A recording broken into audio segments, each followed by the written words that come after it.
صبر کی ڈیفینیشن یہیں سے سمجھ لیں. دیکھیں صبر is not waiting, some times waiting is suffering. صبر ہے waiting with a good attitude, یہ صبر ہوتا ہے. ہاتھ پر ہاتھ دھرے بیٹھ کے کچھ بھی نہیں کیا, اپنی سچویشن چینج کرنے کی کوشش نہیں کی وغیرہ وغیرہ, یہ صبر نہیں ہے. بہترین صبر یہ ہے کہ آپ تمام اسباب اختیار کریں, اور سب سے بہترین تو یہ کہ آپ اللہ کے آگے جھک جائیں, اللہ کے فیصلوں کے آگے, اور اللہ سے گڑ گڑائیں, لیکن یہ کہ ایک بھی جملہ شکایت کا نہ نکالیں.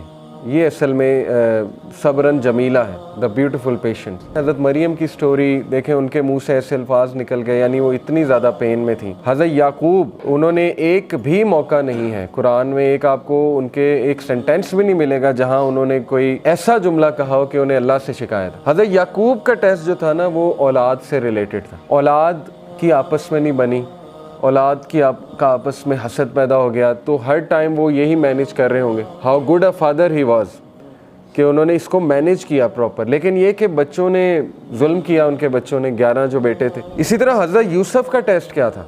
حضرت یوسف کو ٹیسٹ کیا بھائیوں سے, ایک عورت سے. حضرت یوسف کو قید کا ٹیسٹ بھی تھا.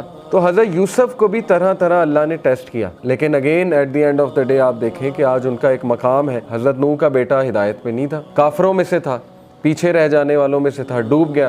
اب حضرت نوح کو کتنی تکلیف ہوئی ہوگی, لیکن اللہ نے ان کا بھی ٹیسٹ کیا.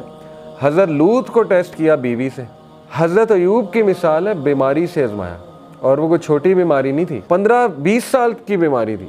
روایات میں آتا ہے اتنا عرصہ وہ بیماری چلی, حضرت ایوب کو سب چھوڑ گئے اور ان کی بیوی ان کے ساتھ تھیں. پھر اللہ کہتا ہے کہ ہم نے اسے صحت دی اور سب لوٹائے, واپس بھی لوٹائے, صحت بھی دی اور سب واپس بھی لوٹائے اسے. اسی طرح حضرت زکریا کو دیکھ لیں, اللہ کہتے ہیں کہ زکریا اکیلے میں رو اٹھا, میری بونز ویک ہو چکی ہیں اور میرے بال گرے ہو چکے ہیں, اور مجھے ڈر ہے کہ میرا تو کوئی وارث ہی نہیں ہوگا, اور میری بیوی بانجھ ہو چکی ہے, تو اے اللہ مجھے وارث دے. جب دعا قبول ہو گئی تو حیرانگی شو کی حضرت زکریا نے, مجھے کیسے اولاد ہو سکتی ہے, میری تو بیوی بانجھ ہو چکی ہے اور میں تو بوڑھا ہو چکا ہوں. تو فرشتے نے کہا کہ اللہ کے لیے کوئی مشکل نہیں ہے. تو بات وہی ہے نا کہ جیسا اللہ سے ایکسپیکٹ کیا ویسا اللہ سبحانہ و تعالیٰ نے دیا. اسی طرح ابراہیم علیہ السلام کو آپ دیکھیں, ابراہیم علیہ السلام کو اللہ کہتے ہیں کہ ہم نے طرح طرح آزمایا, کہ ہم نے اسے ہر ٹیسٹ میں کامیاب پایا, یعنی وہ ہر ٹیسٹ میں سکسیسفل ہوا. ابراہیم علیہ السلام کو اللہ نے اولاد میں ڈیلے سے آزمائش کی. 86 سال کی عمر میں جا کے انہیں یہ بشارت ملی کہ آپ کو اولاد ہوگی. بیٹا دے گے, پھر بیٹے سے بھی آزمایا, یعنی آپ دیکھیں اتنا لیٹ ایک تو بیٹا ہوا, اس کے بعد کہا کہ اس کو ذبح کر دو, یعنی اللہ کی راہ میں اس کو قربان کر دو. تو یہ چھوٹی مثال تو نہیں ہے, یہ تو ہم تو سوچ بھی نہیں سکتے اس طرح کے ٹیسٹ کے بارے میں کہ اولاد ہو اور اس کے بعد اسی اولاد کو جو ہے اللہ کی راہ میں قربان کرنے کی آزمائش لی جائے. اور پھر باپ سے ٹیسٹ کیا. ٹاکسک فادر تھا نا, سیدھی سی بات ہے, کیا کہتا تھا کہ یہاں سے نکل جاؤ, دفع ہو جاؤ, نہیں تو میں تمہیں مار دوں گا, سنگسار کر دوں گا, قتل کر دوں گا. تو ہر نبی کی سٹوری میں آپ کو ایک ایسی مثال ملے گی کہ انشاءاللہ جس سے ایک تو آپ ریلیٹ کر جائیں گے اپنے ٹیسٹ کے حوالے سے, دوسرا یہ کہ آپ کہیں گے کہ میرا تو ٹیسٹ کچھ بھی نہیں.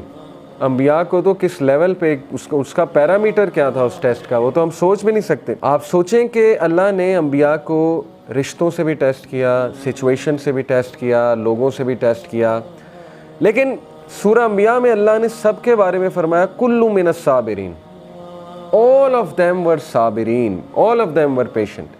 یہ تعریف کی ہے اللہ نے, ذوالکفل کا ذکر کیا, اسماعیل کا ذکر کیا, ابراہیم کا, نوح علیہ السلام کا, لوط علیہ السلام کا. تو اس لیے یہ تمام جو کیریکٹرز آپ کو نظر آ رہے ہیں نا, اللہ نے کہا کل من الصابرین, all of them were patient. اللہ کے نبی نے فرمایا کہ جو کوئی بھی صبر کرے گا اللہ اسے صبر دے دے گا. صبر کرنا پڑتا ہے, صبر پریکٹس کرنے سے آتا ہے, اور صبر سے بہترین چیز انسان کی زندگی میں ہو ہی نہیں سکتی.